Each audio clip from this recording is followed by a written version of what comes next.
Bueno, bienvenidos a todos y a todas.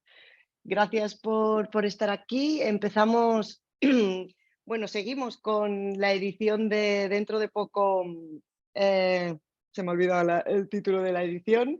Dentro de un tiempo no quedará nada de nuestro dolor y hoy estamos con Marta Barrio. Siempre me pasa, me pongo nerviosa, pero luego ya me suelto. Es que además Marta es autora de una de mis novelas favoritas de los últimos meses, Leña Menuda. Vamos a hablar un poquito con ella sobre Leña Menuda y sobre lo que vaya surgiendo. Marta es escritora y es editora en Alfaguara. No, en Alianza. En Alianza, vale, perdona. Y ella es escritora de Leña Menuda y Los gatos salvajes de Kerengulen. ¿Lo digo bien? Empezamos fatal. Nada.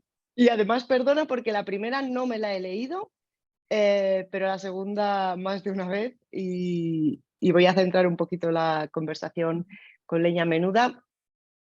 Me pasó que cuando me leí Leña Menuda justo venía de hacía muy poquito de haberme leído El acontecimiento de Annie Ernaux y Tienes que mirar de Ana Starovinets.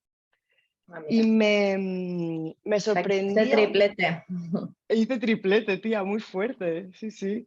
En un mismo año, en pocos meses de diferencia, ¿eh?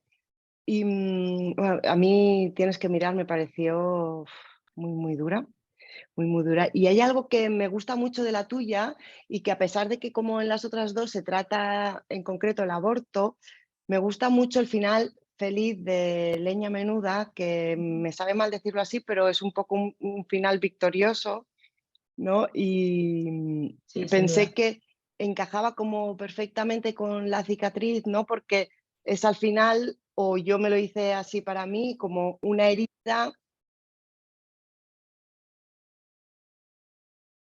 No te oigo. ¿No se me oye? Ahora sí, pero en un momento no se te ha oído. Después de una herida no se te ha oído. Vale, es como una herida que es muy bestia, ¿no? La que le ocurre a la protagonista, pero que conforme se avanza hacia el final te das cuenta de que ha conseguido, ¿no? Superarla, no sé si superarla, convivir con ella, imagino que toda la vida, pero es en cierta manera, ¿no? Una victoria, ¿no? Porque ella al final consigue que digamos, el hecho del aborto le permita continuar con su vida, ¿no? Y eso me gustó muchísimo de Leña Menuda. Yo hago una pequeña presentación, pero luego me gusta que siempre vosotras os presentéis vosotras mismas porque creo Sí, claro. que os conocéis muchísimo mejor y podéis explicar mucho mejor quién sois. Cuéntanos un poco. Bienvenida, Marta. Gracias por estar aquí. Muchas gracias por la invitación. Bueno, yo ante todo soy una lectora porque yo de pequeña me gustaba muchísimo leer. De hecho, me invitaban a los cumpleaños de mis primas o de amigas y yo me iba a sus bibliotecas y me ponía a leer sus libros en lugar de jugar con los demás niños, ¿no? Tengo alguna foto en la que me están como ofreciendo chuches y yo les miro despreciándoles porque me estaba leyendo un libro de Celia en el colegio que no me había leído, ¿no? Entonces obligaba a mis amigas a jugar a la hora de la lectura y que era que yo iba a sus casas y nos teníamos que pasar una hora en silencio leyendo. Gracias a eso algunas de mis amigas ahora también son muy lectoras o lo recuerdan con gusto. Otras simplemente me dejaron de hablar. Y, y mi problema era cómo conseguir como esta cosa de mayor, ¿no? Cómo conseguir de mayor, conseguir pasarme como la mayor parte de mi tiempo como leyendo o en torno a los libros. Lo de la escritura no era algo que me plantease como una carrera profesional porque tenía también miedo de ser pobre. O sea, no era algo, de hecho, todavía ahora cuando gano algún premio mi madre me llama y me dice, muy bien, pero no te olvides de que tienes una hipoteca, ¿no? Como no dejes tu trabajo. Y Muy de madre, muy de madre. muy de madre, en plan, se pone muy nerviosa. Y ahora empiezo a verlo de otra manera, pero bueno, quizá igualmente es una cosa muy precaria lo de la escritura y estoy como por cómo me están yendo ahora las cosas y muy agradecida a todos los lectores que han abanderado Leña Menuda. Me ha pasado con este libro una cosa preciosa, es que muchas mujeres que han pasado por duelos me han escrito y me han contado lo mucho que les ha ayudado mi libro. Y esto ha sido mucho más bonito que todos los premios del mundo. Ya ves, claro. Poder ayudar a alguien en ese sentido. Porque cuando una de mis amigas fue la que me contó esta historia, me lo contó como un secreto, me lo contó como algo tormentoso, algo terrible que le había ocurrido, de lo que estaba saliendo en ese momento. Ya salió del todo, ella luego tuvo un niño que le salió fenomenal y todo fue bien en su segundo embarazo, pero el primero fue tremendo. Y bueno, como yo pensé, esta historia merece una novela, ¿no? Todavía no se había publicado, tienes que mirar, y entonces yo, por lo que había leído, no había libros sobre turismo abortivo en España, que luego me dio un poco de rabia, la verdad, cuando se publicó en marzo de 2020 fue, porque yo había presentado mi libro al Tusquets el día 19 de febrero. Qué fuerte.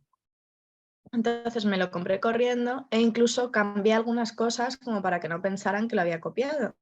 Porque, bueno, hay veces que hay cosas que se te ocurren y que se le ocurren a más personas, ¿no? Y entonces teníamos la misma frase en un momento que era algo así como nunca esperas que tu vida se convierta en un relato de terror, ¿no? Porque es justo lo que le había pasado a mi amiga, que dices que nunca, como la cosa esta del guionista loco de tu vida, que de repente se convierte en un thriller tu vida, ¿no? Entonces, o en un relato de terror. Y entonces esa frase la quité porque dije, se van a pensar que copiaba a Ana Starovinec, pero esta frase la dijo mi amiga hace 2 años, ¿no? Cuando yo estaba escribiendo esta novela. No, fue en 2021, perdón, 2020. No, ¿cuándo fue? No, Sí, 20, ¿no?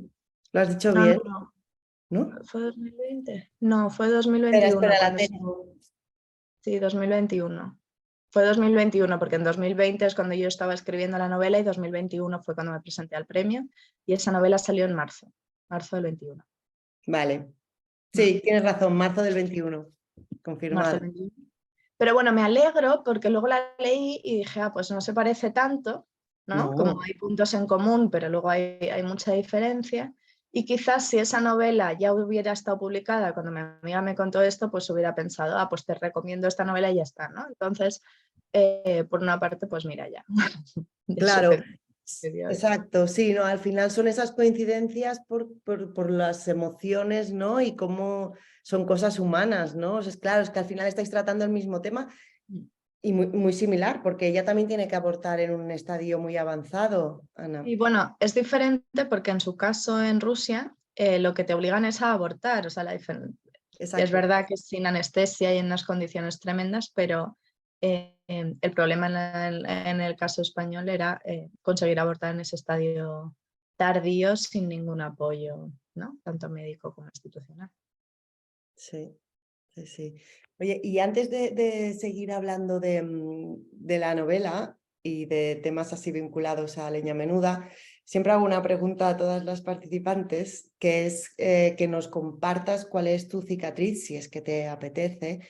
Puede ser una, varias, profesional, personal, pero una de esas cosas, ¿no?, que han marcado en tu vida un antes y un después, ¿no? Que es un poco el objetivo con el que nace este proyecto. Yo creo que en mi caso, bueno, sería con el nacimiento de mi hija Claudia. Yo estuve súper feliz los primeros meses de la lactancia y todo eso, pero luego volví al trabajo y me quedé alucinada, ¿no? Porque como tener un bebé de 5 o 6 meses que se pone todo el rato malo en la guardería y, bueno, con lo carísimas que son las guarderías en Madrid además. Y, bueno, nosotros tiramos mucho de abuelas, pero las abuelas trabajaban porque son todavía jóvenes. Y era muy difícil la conciliación, ¿no? Y luego también estaba un poco harta de, como mis amigas que no tenían hijos, que son las mayoría, que como que me daban sermoncitos de cómo tenía que hacer las cosas, o de que no fuese a yoga o a terapia, o que no sacase tiempo para mí, ¿no? Y entonces como que me culpaban y eso me parecía como culpa encima, ¿no? Oh, yo creo Entonces, me parece que que el sí. tema de la conciliación y la culpa encima a las mujeres que no llegamos a todo, me parece muy, muy injusto. Sí. Es muy cruel y no lo sabes hasta que no eres, ¿eh?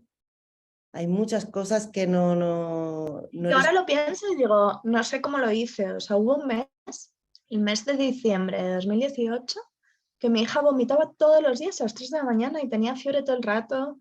Un horror, un horror. Y yo ahora lo pienso y digo, no sé ¿Cómo cómo sobrevivir? salimos adelante. O sea, veo las fotos de esa época y estoy con una cara de muerte, pero total. Y, y no hay una ayuda, o sea, esto de la tribu y tal es todo mentira, o sea, luego estás sola. Estás totalmente sola y tal y como están, digamos, construidas las cosas, si vives en una ciudad como Madrid, ¿no? Por ejemplo, yo creo que es todo una auténtica mentira, sí, sí, sí. Es muy Y bestia. luego el tema de la empresa y la conciliación era muy complicada. Sí, por no decir imposible, ¿no? Es que es. Sí, es que al final parece mentira que todavía estemos en una situación de auténtica renuncia. Es decir, que Ya. cuando, ¿no? Que no puedes, en realidad, llevar las dos cosas a cabo es prácticamente imposible, ¿no? Bueno, yo que estoy intentando llevar 3 ya, olvídate. O Porque sea, escribes, quieres decir. hay que renunciar a mucho, sí. Claro, claro. Y luego la gente no entiende esa renuncia, ¿sabes? No, Y no, eso... sí, es verdad. Ah, pero tú para ti escribir es profesión también. Bueno, pero es también un gusto, ¿no? Entonces, mis Ya, amigos que me critican que no vaya a yoga no entienden que a lo mejor mi prioridad es acabar la novela que estoy escribiendo ahora. exacto. Entonces, bueno, como me fastidia como la crítica desde una posición de ventaja en la que tienes todo el tiempo del mundo, ¿no? Digo, yo cuando no tenía una hija, vamos, o sea, iba al gimnasio todos los días, ¿sabes? No es que no me guste hacer deporte o que no me guste tener tiempo para mí, es que ahora no lo tengo, ¿no? Y eso es algo que no entienden. Sí, sí, sí. Muy difícil, ¿no? Mm. Y luego encima eres como una feminista, ¿no? Entonces ya es como el colmo, ¿sabes? Como que Una encima mamá, ¿se te ha cortado una mamá? no, que soy una mala, que luego además eres una mala feminista, ¿no? Ah, Porque vale, ya. encima, ¿no? Es como, no, pero es que eso no es feminista, lo de no sacar tiempo para ti, digo, pues que eso es el capitalismo en el que vivimos. Digo, Exacto. si yo fuera rica, pues a lo mejor sí, podría ir a yoga, escribir, criar una hija Y y trabajar. sí, tener una profesión, pero si tengo que tener una profesión de verdad, no salen las horas. Mm. ¿Has pensado escribir sobre esto? Em, Eso sale de algún modo, bueno, no, eso sí tendrá alguna salida de algún modo, pero sí, Exacto. tendrá Se va alguna salida. Ahora reflejando. mismo no, porque estoy en otra cosa, pero, pero sí, a lo mejor tiene Sí, porque algo, es muy como una madre importante. desquiciada o algo. O algo así, sí, sí, sí. Sí, porque además esto es otra cosa de las que quería comentar, ¿no? De esas realidades silenciadas, porque es verdad que parecen cosas como muy obvias, ¿no? Que como que todo el mundo habla de eso, de la dificultad de compaginar vida y trabajo, pero en realidad no se conocen en profundidad, ¿no? Estas realidades y me gusta mucho esto Y también. además como te dicen que eres como, ¿cómo decirlo? Pesimista o no sé, que no te organizas, y es como, pero no sé, yo no te digo qué tipo de pienso darle a tu perro, ¿sabes? Yo no te digo a qué hora tienes que sacar a tu perro, no me digas tú cómo organizar mi vida y la crianza, o sea, eso me parece muy problemático, ¿no? Como meterte de esa manera en la vida de los demás y juzgar y decir como el día tiene 24 horas para todo el mundo. Digo, eso es mentira, ¿no? Ya, Porque sí. depende de cuántas horas trabajes al día, depende de tu circunstancia.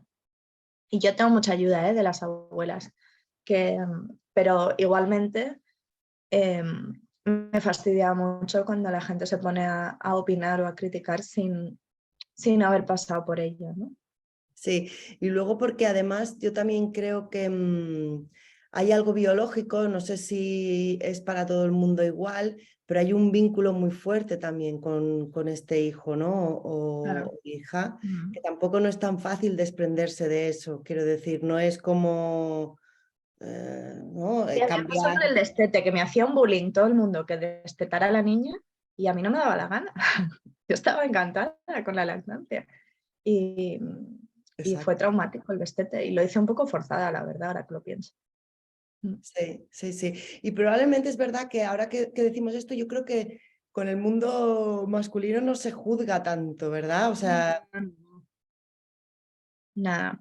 Mira, a mi hija le gusta la comida del cole, dice que es deliciosa. Y entonces mi madre me llama y me dice, si le gusta la comida del cole, es que tu cocina es fatal. Y eso nunca se lo dirían a mi marido, nunca. ¿Sabes? exacto. A tu marido le diría, qué maravilla que Qué bien. cocina. Sí.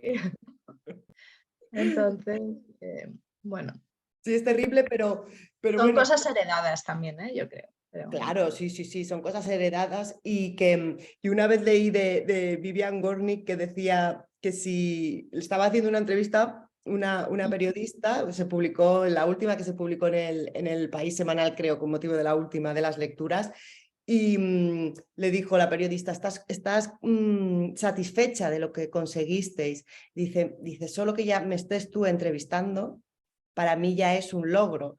En el sentido de que es muy difícil cambiar las cosas, pero cualquier cosa puede ser un granito de arena encima del otro, ¿no? Y que eso ya es una satisfacción. Y yo creo que esto lo has hecho mucho en Leña Menuda. Has abierto, has visibilizado, ¿no? Has dado voz a un secreto. Lo que me pasó con esta historia, que me ha pasado también después, es que según yo contaba el tema sobre el que estaba investigando, bueno, primero la gente se llevaba las manos en la cabeza, me decían, qué berenjenal, ¿por qué vas a contar tú esto? ¿No? ¿Por qué tú y no otra? Y yo decía, bueno, porque tengo un material buenísimo, ¿no? Porque tengo una confesión, un testimonio de primera mano.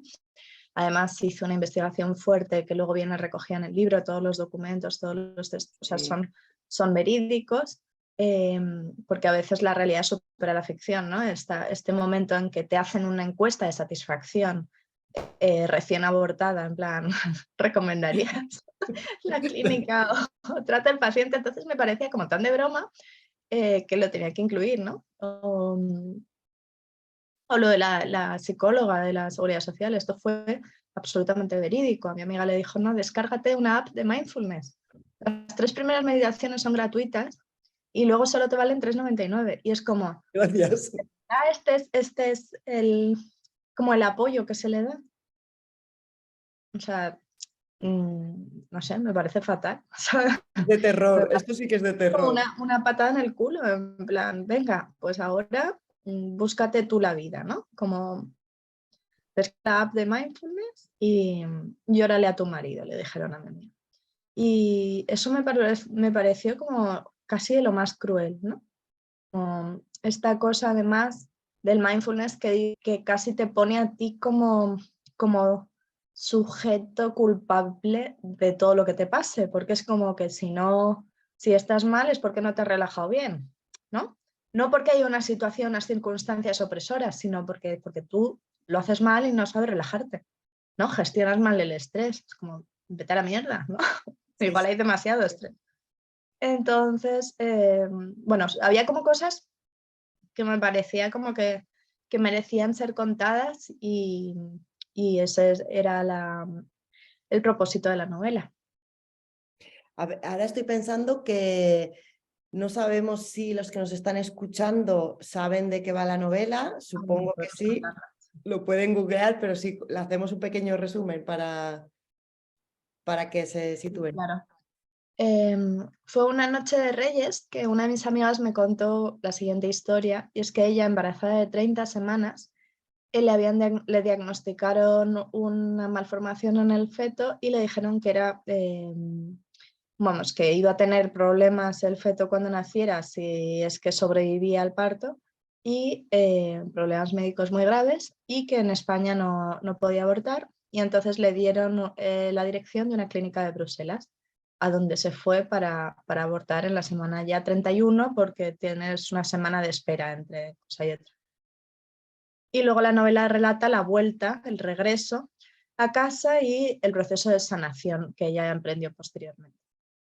Exacto, perfecto. Con un final feliz, que eso es muy importante. Con un final feliz y es una novela que va hacia la luz, es una novela que habla de la muerte pero habla también de la vida y habla de la dignidad de la vida.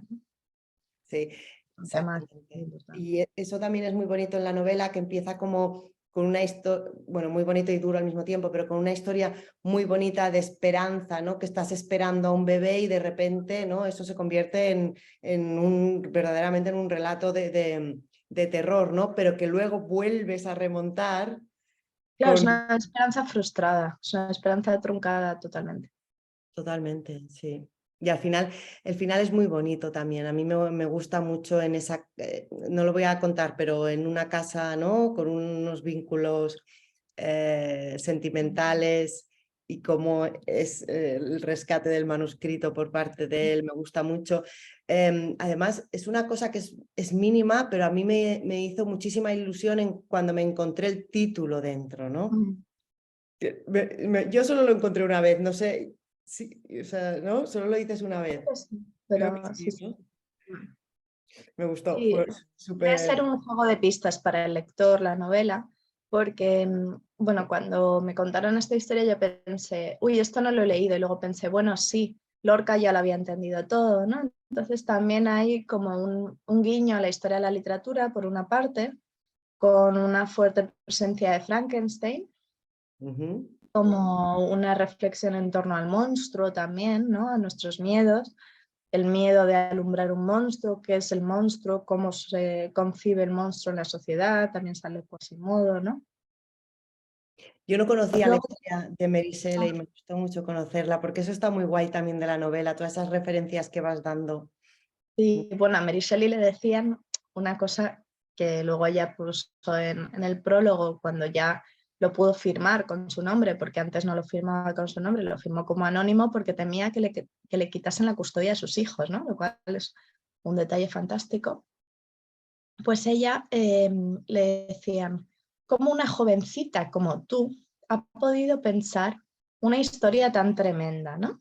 Como si las mentes de las mujeres fueran un campo de margaritas virginal en el que como solo pasan cosas buenas. Y, y de cómo la experiencia de la maternidad pudo haber fraguado esta visión terrorífica también del mundo, en su caso. Sí, creo que esto ha cambiado un poco, pero todavía nos queda mucho camino por recorrer, ¿no? Pero sí, yo creo que la generación de nuestras madres ni siquiera se debían de atrever a hablarlo con sus amigas, ¿no? Porque esos Bueno, sentimientos... eso ha sido muy bonito porque ha habido muchas personas de generaciones muy distintas que se han acercado a mí a contarme sus historias y había casos de años y décadas de silencio y eso ha sido muy impactante. Sí. Sí, claro, es que al final, que esto también lo dices tú, ¿no? Que es la escritura y la literatura como un proceso catártico y es verdad y se hace evidente en tu caso, ¿no? Porque es eso, es como muchas mujeres, a mí me pasa siempre que yo leo para encontrarme o leo para dejarme de sentir un bicho raro, ¿no? O comprendida, digamos.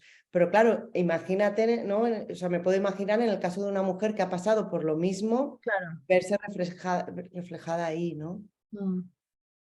¿Cómo es en ese sentido para ti el proceso de catarsis, ¿no? de la escritura y la lectura? Para mí hay algo de venganza en cuanto a redimir de alguna manera como todo lo mal que lo pasó mi amiga. Hay una cuestión de cuando me contó lo del médico que le había dicho, lo de la mindfulness, pues yo lo escribí diciendo, bueno, por lo menos, ¿sabes? Como que quede constancia, ¿no? De este atropello. Entonces, para mí sí que hay algo de revancha en ese sentido, ¿no? De, bueno, de Sí, que de que el hay... mundo se entere, ¿no? De lo que realmente está pasando, ¿no? Sí, sí, sí. Y luego también, ahora estoy con otro proceso que, bueno, otro proceso de escritura y están saliendo también otras cosas, ¿no? De la historia de la familia y de cosas que a mí no se me habían ocurrido, ¿no? Que hubieran pasado o de cómo uno vive esas cicatrices, ¿no? Por ejemplo, mi abuela tuvo Alzheimer al final de su vida y la primera vez que fue al médico para verle el Alzheimer le preguntaron que cuántos hijos tenía. Y ella dijo 7, porque ella había tenido 6 hijos y luego había perdido a uno, ¿no? Y para ella había tenido 7 hijos, ¿sabes? Y entonces le dijo el médico, no, tienes 6 hijos. Y ella en plan, no, 7, ¿sabes? Porque para ella ese contaba, ¿no? Entonces, como ese furor en ese duelo, como 30 años más tarde, me ha impactado mucho descubrirlo. Vamos, lo he descubierto hace poco y si lo hubiera descubierto antes lo hubiera metido en el libro o algo, pero bueno, no, esto lo meteré en el Para siguiente. otro. Pero sí, como las heridas que están ahí todavía sangrando, aunque haya cicatriz, ¿no? Digamos. Exacto. Sí, y la importancia de compartirlas, aunque sea en intimidad, no tiene por qué ser públicamente, pero sí, yo considero, yo de hecho la cicatriz nace por esto, es o sea, es una necesidad mía desde siempre, que como muchos años me dio mucha vergüenza tener Ya. esta necesidad, porque cuando me salía de dentro, pero yo contaba algo y me quedaba desnuda, ¿no? Era como siempre ese miedo por haber contado de más. Y cuando al final fui consciente del bien que me hacía a mí y del Ya. bien que además también podía hacer, para mí fue como, joder, ¿no? Ahora lo he entendido todo, ¿no? Y de ahí es como el homenaje es estas conversaciones, ¿no? De decir, es que es necesario, ¿no? Sí, sí. Sí, a Y mí en todos los clubs de lectura alguien me llora. ya, tía, es que no me extraña, claro. Y Claro, porque es además muy guay eso. lo has podido vivir tú Bueno, porque muy guay, quiero decir, es muy ya, guay. ya, Sí, porque al final es un espacio de encuentro en el que compartir los dolores y en el que compartir las cicatrices, ¿no? Entonces, exactamente. Y es está... encontrar esos vínculos, ¿no? También que nos unen a los demás y que además o sea, nos hacen humanos. Y que no te deje indiferente, ¿no? La lectura. O sea, cuando la gente dice, he llorado, digo, bien. Digo, eso Mucho era lo que... bien. ¿no? Como quería que llorases. Sí, el Bueno, momento de... a veces sienta fenomenal llorar, ¿no? Como a veces es un respiro necesario, ¿no? Sí. Y yo se lo digo siempre a mi hija, ¿eh? Llora, no pasa Mm, nada. No pasa nada. Y le digo, aunque alguna vez te diga que no lo hagas, porque a mí me parece que estás llorando por algo que no es importante, no me escuches, porque claro, muchas veces me encuentro en esa situación.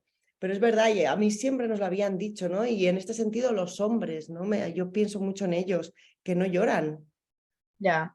Pero bueno, tú sabes que eso también es una cuestión totalmente hormonal. Hay hombres que inician el cambio de proceso a mujeres y empiezan a llorar muchísimo y dicen, Dios mío, esto es una mierda ser mujer. Y luego al revés, mujeres que inician el cambio a hombres y esto lo cuenta Alejandro Albán, que en una novela, que ahora mismo no me acuerdo cómo se llama, pero que narra su transición de mujer a hombre. Y, y es muy interesante y narra cómo, por una parte, dejaron de darle miedo a las películas de terror, ¿no? Porque ya dejó de percibirse como víctima, de algún modo, porque las víctimas son las mujeres siempre, ¿no? Y luego dejó de percibirse como víctima y dejó de tener miedo tal, y dejó de llorar en esa transición, ¿no? Que yo a veces me da envidia, digo, ay, qué gusto, ¿no? Pero como poder tener como el control de tus sentimientos y no ponerte a llorar en público y estas cosas, pues siempre vendrían muy bien. Pero, pero a la vez yo creo que es muy sano, ¿no? Como una forma de canalizar los sentimientos que la verdad es que no sé cómo lo harán los hombres. No, yo tampoco. Y ahora sabes en qué me haces pensar. Me haces pensar en otro de los temas que no se habla para nada vinculados con las hormonas y la mujer, que es la menopausia, porque a Ah, bueno. muchas mujeres cuando tienen la menopausia se sienten muchísimo más fuertes, con muchísima mayor decisión. Empiezan un proceso de su vida que es, vamos, maravilloso, claro, y de esto tampoco, y ahora he pensado que estaría vinculado, claro, estará vinculado con eso. Sí, seguro, claro. Fíjate si hay cosas que no sabemos, ¿no? Mira, hay otra cosa que a mí me ha venido, y me ha venido a posteriori, porque lo que te voy a comentar ahora lo leí después, y fue el tema de las intimidades conectadas de Remedios Zafra. Remedios habla un poco, y es que como que lo he visto mucho en tu novela. Ella habla, ¿no?, de del peligro que algunos agentes como las redes sociales utilizan, el hecho de compartir nuestras intimidades como un acto económico del que obtienen beneficios, y por eso de la importancia de que estas intimidades sean contadas desde dentro, no que nos las estiren, sino que nosotros las podamos compartir, porque tienen la capacidad de convertirse en un acto político, ¿no? Y es un poco lo tuyo, es un poco Leña Menuda. Sí, total. Total, ¿no? O sea, convertir un acontecimiento silenciado del que no se hablaba y reivindicarlo. Sí. Sí, absolutamente. ¿Eh? Sí, es una novela muy política y con mucho compromiso con el cambio. Claro. ¿Cómo se siente tu amiga con la novela? Uy, está encantada, porque ella, bueno, no se lo contó a nadie de su entorno, ni de su trabajo, ni de sus amistades casi, y nos lo contó solo a unas cuantas. Y es para ella también como una, ¿no? Como... Un acto de justicia, ¿no? Sí. Muy guay. Y luego, además, otra cosa que se desprende también de aquí es justamente lo contrario, ¿no? El respeto por esa intimidad, ¿no? De cosas que imagino que no puedes contar, y que Bueno, y además... no solo... perdona que te interrumpiera. No, ya está, sigue. Bueno, no solo de cosas que no puedes contar, sino que muchas de esas mujeres que me contaron sus historias, yo luego me sentí muy culpable, porque algunas eran mis amigas desde hacía años, ¿no? Y yo les había dicho cosas, ¿no? Como había una que es bastante más mayor que yo y que me contó que había tenido 14 abortos en el primer trimestre, que es como una cosa que que no se ve, ¿no? Un dolor que no se ve. Y entonces yo a esta amiga le había dicho que era una vaga por no empezar a tener, ¿no? Porque yo, como cuando me quedé embarazada, yo quería que todo el mundo tuviera hijos para estar acompañada en el parque, ¿no? Entonces hubo una época que di mucho la turra a la gente en plan, tened hijos conmigo, por favor, ¿no? Porque efectivamente soy la única de mis amigas de Madrid que tiene hijos, y entonces es complicado, ¿no? Y luego me dijo eso y yo me sentí fatal, porque dije, ay, y yo que me he metido casi en tu cama, ¿no? Como me he metido ahí a ver si tenías hijos o no en tu intimidad, y tú estabas sufriendo todo este tiempo y no me has dicho nada, ¿no? Hasta que no te he hablado de mi libro. Y entonces ahora soy mucho más respetuosa con eso, porque tú no sabes lo que puede estar sufriendo el otro, tú nunca sabes como cuáles son los problemas de los demás, porque no te los tienen por qué contar si no les da la gana. Y yo creo que hay que tener mucho más cuidado, y que la pregunta de si tienes hijos o si los quieres tener no debería ser una pregunta como tan pública, ¿no? Como debería pertenecer a un grado de intimidad mayor, o ni siquiera debería hacerse. O sea, como deberíamos dejar en paz a las mujeres con sus cosas reproductivas, que si quieren se reproduzcan, si no, y en todo caso apoyarlas cuando decidan hacerlo, que es algo que no se hace, ¿no? En esta sociedad todo el mundo te pregunta que si cuándo vas a por el segundo, por el tercero, y que si vas a tener hijos y que si no sé qué, y luego cuando tienes un problema de verdad o se te pone mal la niña, nadie te echa una mano, ¿no? Entonces, bueno, yo creo que deberíamos como ser más cautos y también ayudar más. Ponernos más serios, es que es verdad, ¿no? Porque además, justamente toda la maternidad siempre ha estado ligada, ya lo hemos dicho, ¿no? Pero es verdad, ha estado siempre ligada, pues eso, a la belleza, a la suerte, ¿no? De ser madre y todo. Y luego también me has hecho pensar en todos los procesos de cuando no te puedes quedar. Bueno, lo del in Terrible. vitro es terrible. Y a nivel económico también es una salvajada. Sí, Y luego también nos venden esto de congelar los óvulos. Congela tus óvulos, congela tus óvulos. Pero luego hay problemas asociados a la propia edad de la madre cuando tienes hijos con 40 años. Los problemas de la placenta o de tu vascularización, que no es la misma que con 30.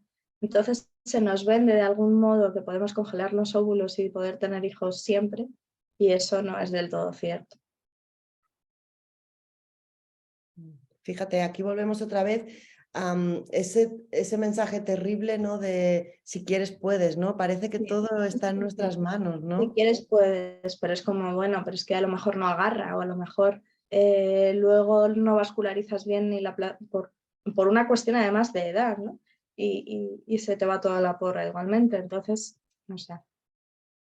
Como que intentan hacer ver como que no pasa nada por tener los hijos más tarde y todo esto. Y luego hay, vamos, yo me he topado con historias tremendas y muchos médicos te cuentan que efectivamente esto tampoco es todo del color de rosa, ¿no? Pero luego a la vez tengo muchas amigas que se están congelando los óvulos y es un proceso muy duro y yo las apoyo 100%, claro, pero a la vez es como una mercantilización del miedo, me parece. Como tienes miedo de no tener y entonces te congelas, pero igual no sirve para nada igualmente, no sé.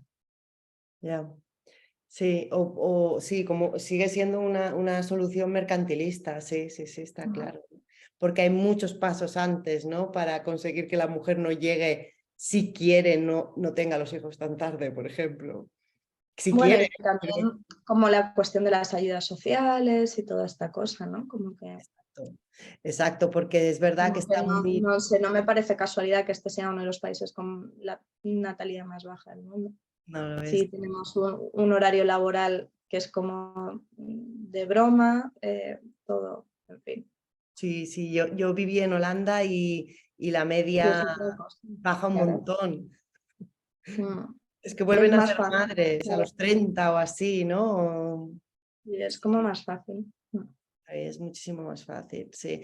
¿No? Y es verdad que como podemos también darnos cuenta de que los avances médicos nos permiten, por un lado, hacerlo, ¿no? Si una mujer lo quiere hacer, ¿no? O sea, quiero decir que esté la posibilidad, pero sí que es verdad que hay que analizarlo bien porque no todas las razones van hacia ahí, ¿no?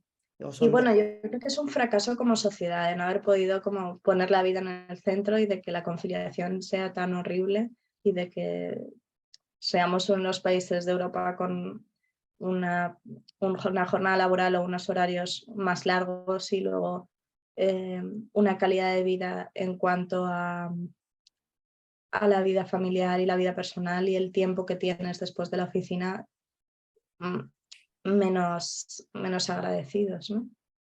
Esa es otra, sí. O sea, como esta cosa del esclavismo y del presencialismo, a mí me parece que debería estar ya superada. Debería estar superado, sí, sí. Y el de medirnos por lo que producimos también. Porque parece que es como lo único, ¿no? Que importa, ¿no? Yo de hecho muchos años y si no lo pienso se me escapa. Me presento como lo que soy de profesional, no como quien soy. Ya. Es como... Pero bueno, nada, en la novela también hay esperanza. Sí, la novela es más positiva.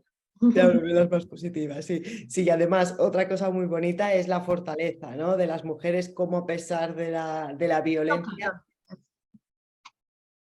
sale adelante. Esa es la historia que quería contar, como ese tránsito, ¿no? Es una transformación. Yo antes de escuchar incluso la historia de mi amiga quería escribir una novela en que la la narradora fuera una mujer embarazada porque me parecía un tránsito perfecto de un estado a otro, ¿no? Y en una maternidad frustrada también hay un tránsito porque tú sales siendo otra, ¿no? Sales habiendo sido madre y habiendo perdido al niño. Y tú eres madre aunque ya no tengas un hijo, ¿no? Entonces eso es muy importante. Porque hay veces que se intenta silenciar y que dicen, va, como ya tendrás otro, o ha pasado, ya está, ¿no? Y ese quitar la importancia es muy grave. Sí, qué importante es esto, ¿no? Es que es verdad, no tiene un hijo, pero ya es madre, ¿no? Ha sido madre. Qué fuerte, madre mía. Y, Bueno, hay también hay una reflexión en torno al diccionario, en la novela, en torno al lenguaje, precisamente por esto, por ver cuáles son los significados de las palabras que a lo mejor usamos todos los días. Y madre es la mujer que ha concebido o parido, ¿no? Como ya por haber concebido ya eres madre, aunque ya no tengas el hijo. Y eso es muy importante, como de recordar. Eso es muy importante y es verdad, esto es una constante en toda tu novela y de hecho esta, por ejemplo, es en positivo, pero habrá muchas en negativo, ¿no? Habrá mucho uso del lenguaje que nos estemos olvidando muchas realidades silenciadas.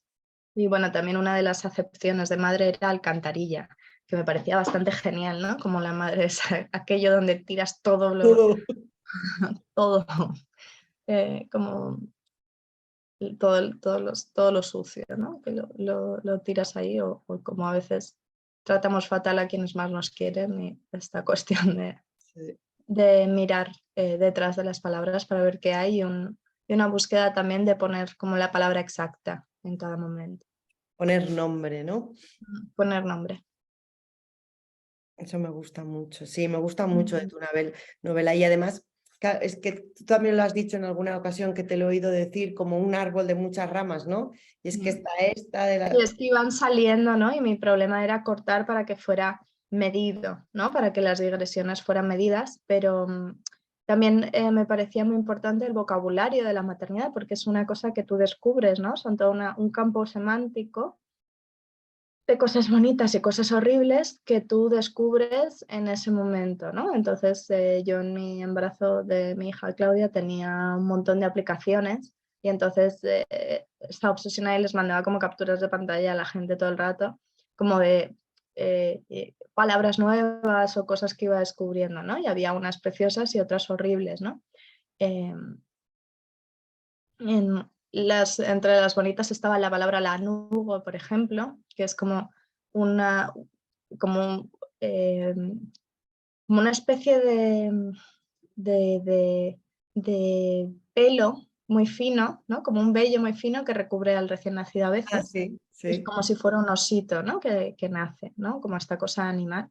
Y luego entre las horribles, pues por ejemplo, citomegalovirus, ¿no? O preeclampsia o eh, episiotomía, ¿no? Cosas que, que dices, yo no sabía esto y no sé si quiero saberlo o no sé si tengo por qué saberlo. Yo casi me desmayo en una clase de preparación al parto. De hecho, llegué a casa llorando y mi marido me dijo, Marta, ¿qué te pasa? Pensaba que me había pasado algo grave y me habían puesto una diapositiva de los instrumentos quirúrgicos que iban a usar en el parto, ¿no? Y entonces me habían puesto las tijeras, me habían puesto como una barra de metal que te metían para romper la bolsa. Y luego la cosa es que cuando efectivamente las tijeras, gracias a Dios, no hicieron falta, pero cuando me metieron para romper la bolsa, el palo ese, me acababan de poner la epidural y estaba yo feliz como unas castañuelas, que no me importó nada, pero es que no lo vi. Entonces, ¿por qué le tienes que poner, ¿no? Esas imágenes? O sea, ¿hasta qué punto tienes que estar informada? No sé, ¿de verdad tienes que estar informada con estas imágenes? ¿No es traumatizar un poco a la gente? No sé. Y cuando Igual además no es no te necesario. corresponde, ¿no? No te No, corresponde a y ti que porque tú además no a lo lo vas a mejor utilizar. yo esa imagen de las tijeras de la episiotomía la tengo aquí metida y no he tenido una episiotomía. Entonces, ¿por qué? ¿No? No sé, no volví, la verdad, a las clases de preparación al parto. No, No me hicieron falta, ¿no? No, dije ni de broma vuelvo yo aquí a que me cuenten estos horrores. ¿Sabes?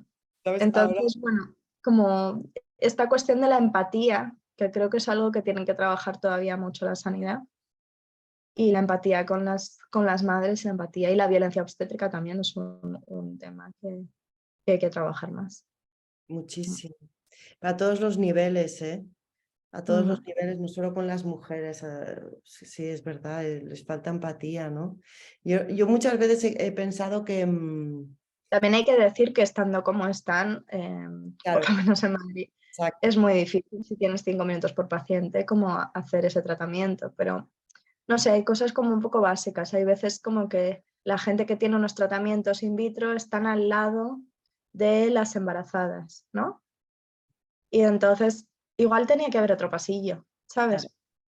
No sé. Sí, sí, Cosas sí, así como de sentido común. exacto, totalmente, ¿no? Es verdad, sí, sí. Ahora me estoy acordando, yo tengo una amiga que es enfermera y la vez que, o sea, cuando descubrí el humor negro que llegaban a Ah, tener, bueno, sí. poder superar, ¿no? Todo lo que Sí, vivían sí, a total. diario, tía, me pareció terrible. Dije, "Madre mía, Sí, tremendo, tremendo. es tremendo". Sí, pero claro, esto es el reverso de la moneda, ¿no?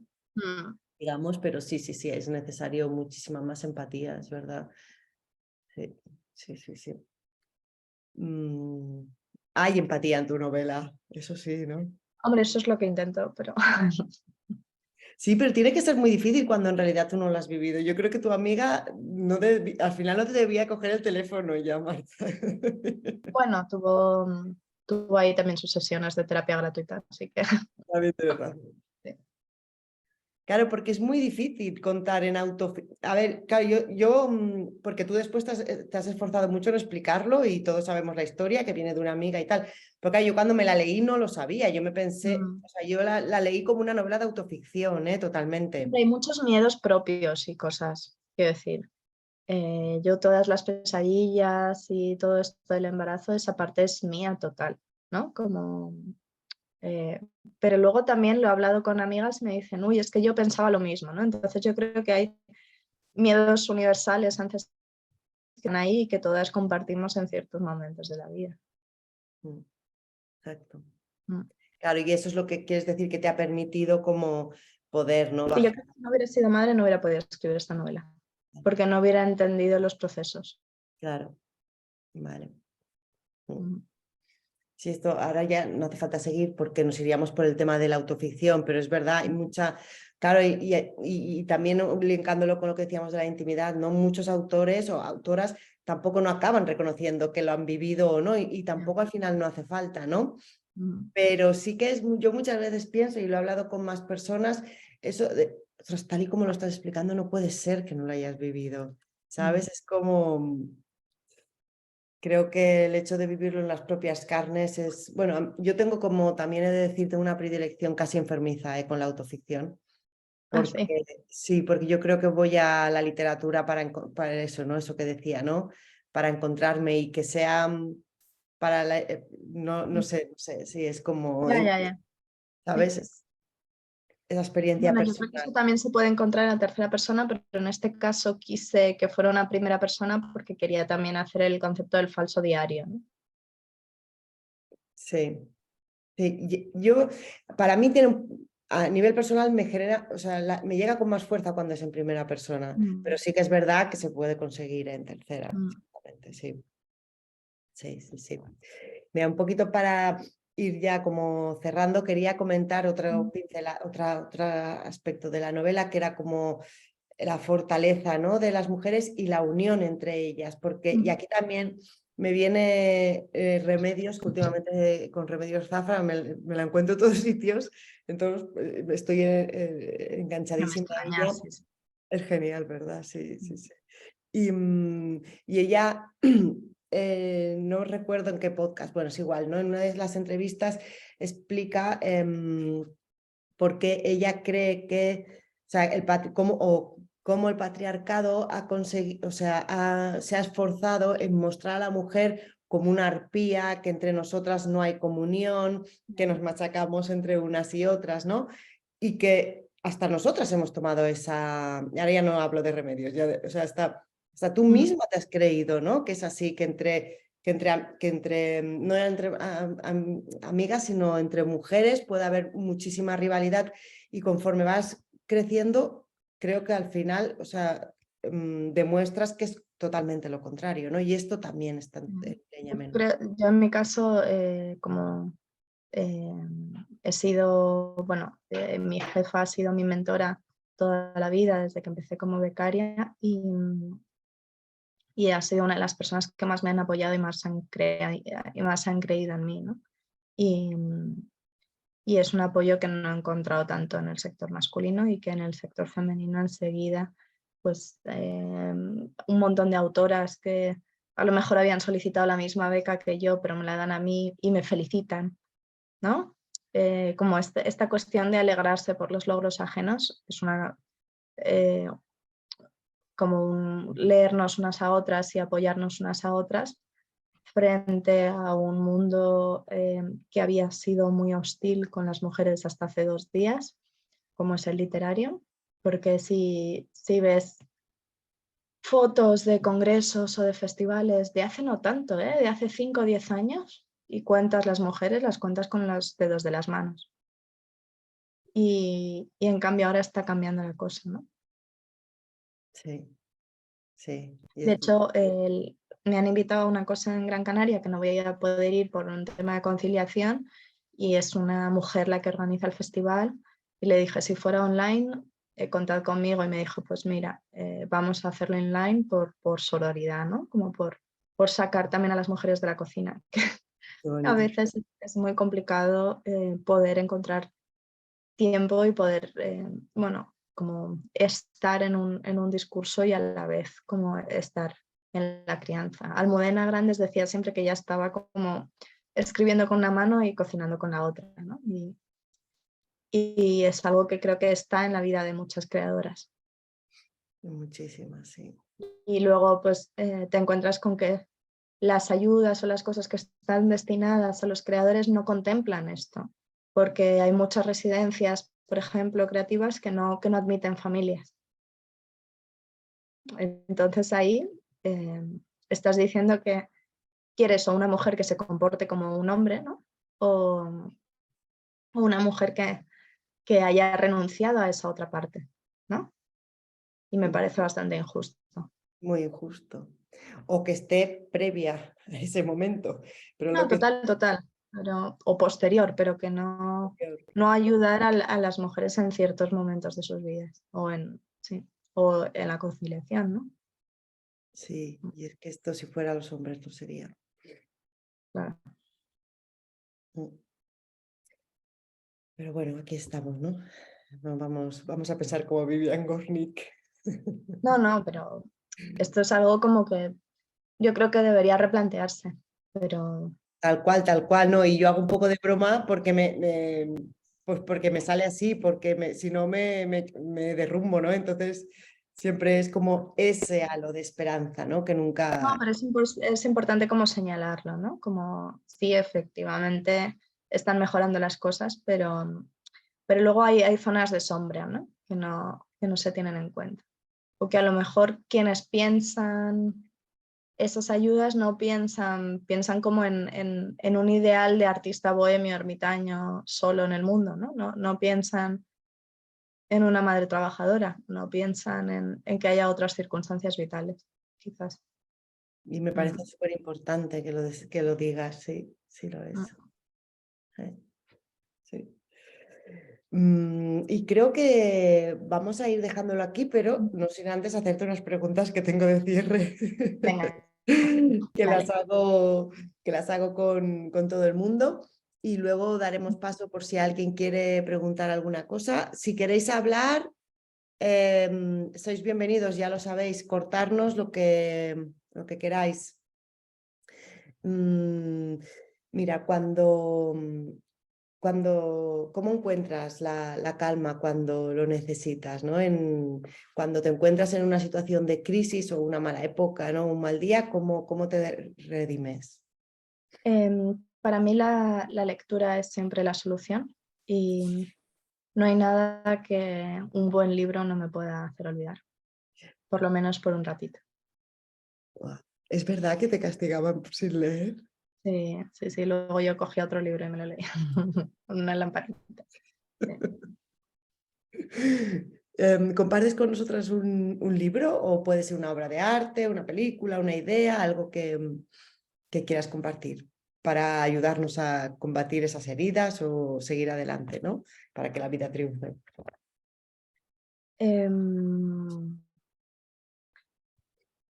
Los nombres propios de Marta Jiménez Serrano es un libro que me ha gustado mucho y que creo que puede acompañar un momento de, bueno, de tristeza, porque es un libro que puede ser un bálsamo. No me lo he leído, yo ahora estoy... Pues, Ya pues es muy recomendable y es autoficción, así que apúntatelo y lo tengo ella es una... pedido. Ya me Muy está bien. esperando en la librería. Mm. Y ahora sabes con cuál estoy, con Las herederas de Aisha de la Cruz. Y así que después viene Marta Jiménez. Me lo han recomendado varias veces ya. ¿Y una mujer que te inspire, que haya sido un referente para ti? Puede ser familiar, fuera... Para mí mi jefa, Valeria Chompi, ha sido como una segunda madre y como una mentora. Yo siempre digo que mi escuela de escritura ha sido ella y es como la persona que me ha enseñado a pensar y a estar en el mundo. Madre mía. Y mira, para terminar y dar paso al silencio, a la reflexión sobre todo lo que hemos ido conversando, me gustaría ya como ir dando la bienvenida, ¿no?, a la ausencia de palabras. Y hay una frase de Nietzsche que me gusta mucho que dice que el camino a todas las cosas grandes pasan por el silencio. ¿Cómo son los silencios de Marta Barrio? Pues no tengo muchos, o sea, bueno, a ver, yo no tengo tiempos de silencio porque paso el día rodeada de personas, paso el día como estoy en casa y estoy con mi hija, con mi marido, con las abuelas que vienen a ayudarme con la crianza. Paso el día en el trabajo rodeada de gente y entonces mi momento de silencio es cuando voy y vuelvo al trabajo, que es media hora caminando. Y es un momento en el que se me ocurren un montón de cosas, mucho más que cuando estoy delante de la pantalla del ordenador. Y muchas veces me tengo que parar en un banco a escribirme en el móvil lo que se me está ocurriendo, porque realmente los silencios son el momento en el que tu cerebro despierta de algún modo, yo creo. Hola, ¿me oís? Sí. Sí, Hola, hola. Marius. Hola, encantado de conocerte, Marta. Bueno, solamente una cosa, bueno, me ha encantado muchísimo todo lo que decís y me siento cada vez más como un extraterrestre del único hombre que puedo disfrutar de estas conversaciones que monta María. Son extraordinarias. Se está convirtiendo en mi prescriptora número 1 porque a ti, Marta, no te conocía y a partir de ahora ya estoy yendo a la librería a comprar el libro porque me parecerá seguro interesantísimo. Entonces, solamente una cosita a raíz de lo que estás diciendo desde mi punto de vista de hombre, obviamente. Has hecho mención y ahora en el último momento lo has vuelto a recordar a la ayuda de las abuelas con la crianza de tu hija y todo esto. Y independientemente de que no me interesa o no quiero entrar a si tienes abuelos o no, tienen o no abuelos tu hija, sí que es verdad que se hace siempre mucha mención a la ayuda de las abuelas. Y los hombres estamos como muy en un segundo término en ese aspecto, cuando evidentemente todos conocemos a grandes abuelos que se han desvivido por sus nietos o nietas continuamente. Pero cuando hablamos un poco de cosas así preestablecidas o que el caso de los abuelos es como cuando la mujer, yo estoy casado, tengo una hija y en mi caso no ha pasado, bueno, ha ido así, pero comentándolo a veces y viendo con otros amigos y amigas, es aquello que cuando la mujer llega con el recién nacido a casa, parece que el hombre, el marido, en cierta manera queda en un segundo plano porque es absolutamente absorbida por las abuelas para ayudarla, darle consejos y todo eso. Entonces, es evidente que la mujer, y yo cada vez lo estoy descubriendo mucho más, ese estado o estáis muy sometidas a todas unas situaciones y todo esto. Pero sí pienso que a veces el hombre, por una dinámica absolutamente de mujer, queda apartado de una manera, supongo que no consciente. Pero el hecho de decir de que yo he visto a mi madre y a mi suegra cómo se comportaban con mi mujer cuando apareció en casa con mi hija. Entonces llega un momento que el hombre tiene que defender el hecho de decir, es que yo soy el padre y yo quiero cambiar a mi hija y yo quiero tenerla y yo quiero, no claro, sé. por supuesto. Yo creo que eso pasa por las bajas de paternidad obligatorias. Y sí, puede igual ser, es sí, sí. que la mujer, porque la cuestión es que si las bajas de paternidad son optativas, entonces hay una presión social y una presión muy fuerte en ciertas empresas para que el padre no se coja esa baja de paternidad. Entonces, si la baja de paternidad fuera obligatoria, el padre podría encontrar ese vínculo con el bebé. Sí, pero a banda de eso, o sea, yo hay una cosa que yo iba en bicicleta, salía siempre en bicicleta. Y curiosamente, no lo sé, fue un tema totalmente innato mío. Cuando nació mi hija, yo dejé de ir en bicicleta, porque yo el domingo por la mañana, que es cuando iba con los amigos, no me apetecía ir con bicicleta y perderme ese momento que yo iba a estar con mi hija. Entonces, han ido pasando los años. Pasar tiempo de calidad con los niños. Sí. Exacto, exacto. Entonces, yo sé claro, ya hace años de todo esto, y yo sé de amigos míos, yo ahora salgo en bicicleta de vez en cuando, mi hija ya es mayor, pero sé que bastantes amigos míos que iban en bicicleta, ellos preferían ir en bicicleta que estar con sus hijos, que son contemporáneos de mi hija, evidentemente. Yo eso lo he vivido, claro, mi hija ahora ya tiene 25 años. Entonces, es toda esa situación en que al final hay que intentar matizar todo eso, y a veces tienes la sensación como hombre de que inconscientemente se te aparta de ese momento tan vital, porque como hombre evidentemente no podemos experimentar todo eso que decís vosotras, de la sensación de tener el hijo, los miedos, todo eso, que claro, es algo impresionante para el hombre. Bueno, yo creo que eso, gracias a Dios, está cambiando y que quizás Sí, en generaciones pasadas fuera de esa manera, y en mi generación yo creo que está cambiando. Lo que pasa es que nosotros estamos sometidos a un mundo laboral muy voraz. No lo puedo descontar, ¿no? Muy voraz, y bueno, yo conozco casos de hombres que tenían a la mujer ya salida de cuentas, a punto de parir, y que les despidieron el día antes de que su mujer saliera de cuentas. Entonces, si no hay una protección legal a la familia, si no hay una protección legal, ¿cómo va un hombre luego a cogerse la baja si le hacen bullying y le dicen, como te cojas la baja te despido, ¿no?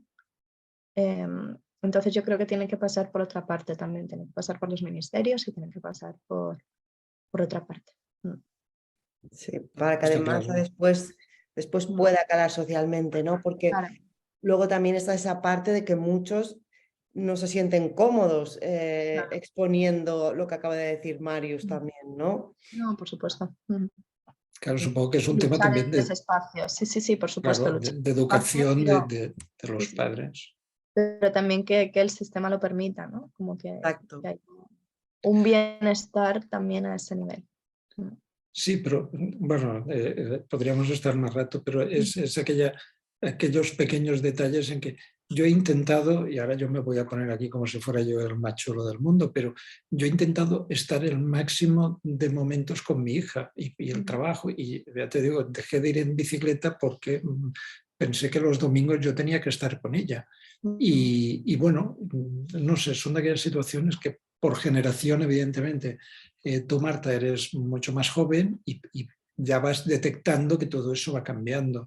Y entiendo que mi hija, cuando tenga hijos y yo sea abuelo, pues a lo mejor todo esto Esperemos sí, que todo vaya sí. mejor. Sí, es No, por eso es muy importante. Y otra cosita que dijiste, y lo digo rápidamente, que es el tema del respeto que detectaste en el momento en que con esta amiga que decías que había tenido 12 o 13 abortos, que tú le decías, hey, ¿qué tal y qué cual? Y que luego te diste cuenta, ese punto de respeto que hay que tener por las personas y por la intimidad de cada uno, esto pienso que tendría que ser grabado en mármol en la cabeza de cada persona, porque muchas veces nos pasamos 3 pueblos y a veces ni tenemos la posibilidad de detectar que nos hemos equivocado. Entonces, como actitud, pienso que es muy interesante o importante el tener respeto absolutamente por cualquier decisión que tenga cualquier persona.